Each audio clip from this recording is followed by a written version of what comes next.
Aku lihat informasi di media sosial soal UMK Kota Batam yang sekarang ini masih di angka 4,6 atau 4,7 juta ya di tahun 2024.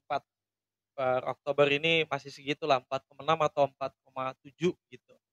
Tapi para karyawan atau para serikat buruh yang kerja di Batam minta kenaikan sebesar 30%, itu mungkin tembus di angka 6,1 jadinya 6 juta atau 6,1 juta gitu.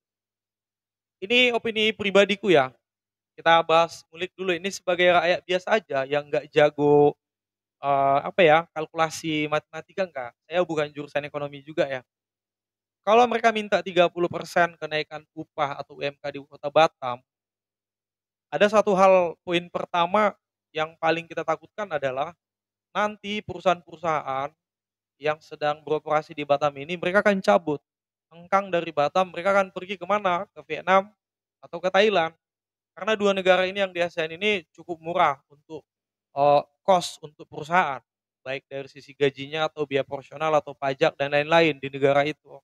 Yang saya takutkan seperti itu, kemungkinan di Batam udah ada kejadian seperti itu, ada bercabutan lah misalnya galangan PT-PT lain ke negara-negara Vietnam yang dekat-dekat Indonesia, misalnya Vietnam dan Thailand lah gitu, negara-negara ASEAN lah maksud saya. Itu yang saya takutkan. Kalau misalnya itu hengkang semua perusahaan-perusahaan di Batam ini, ya udah akan terjadi membludak angka pengangguran di Kepri, di Batam khususnya. Dan perlu kita ketahui, angka atau tingkat pengangguran tertinggi di Indonesia, saya lihat berbasis data, nanti kalian buat ajalah pencarian di apa ya, di Google. Itu peringkat kedua adalah Provinsi Kepri, Kepulauan Riau. Jadi kalau misalnya kita minta 30% naik UMK, wah saya rasa itu terlalu tinggi menurut saya. Lalu masalah inflasi ya, masalah inflasi. Sejauh ini yang saya tahu real inflasi itu paling tinggi lah, paling tinggi 15%, paling tinggi. Walaupun pemerintah mungkin kadang-kadang bilang, inflasi kita naik 6, 7%, 5% atau 8% gitu. Real inflasi yang saya tahu, setinggi apapun berapa tahun terakhir ini atau berapa dekade terakhir, paling tinggi 13 atau sampai 15 lah, per tahun. Kalau kita minta kenaikan UMK 30%, itu udah melebihi inflasi kan, udah 2 kali dari inflasi.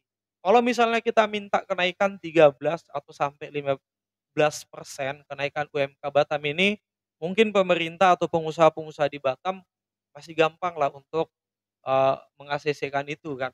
Kalau sampai 30%, saya rasa terlalu tinggi gitu. Kalau saya di posisi jadi karyawan, ya pengen-pengen aja sih, mau 8 juta, 10 juta gitu, pengennya naik kayak gitu. Tapi itu akan berdampak ke ekonomi lainnya, ke sektor-sektor lain. Bisa aja BBM akan naik, gas akan naik, minyak dan sembako akan naik gitu. Kenapa kita nggak demo, kenapa kita nggak minta harga sembako aja yang diturunkan gitu, atau biaya hidup yang kita turunkan, atau biaya apa, harga-harga minyak, BBM yang kita minta turun gitu.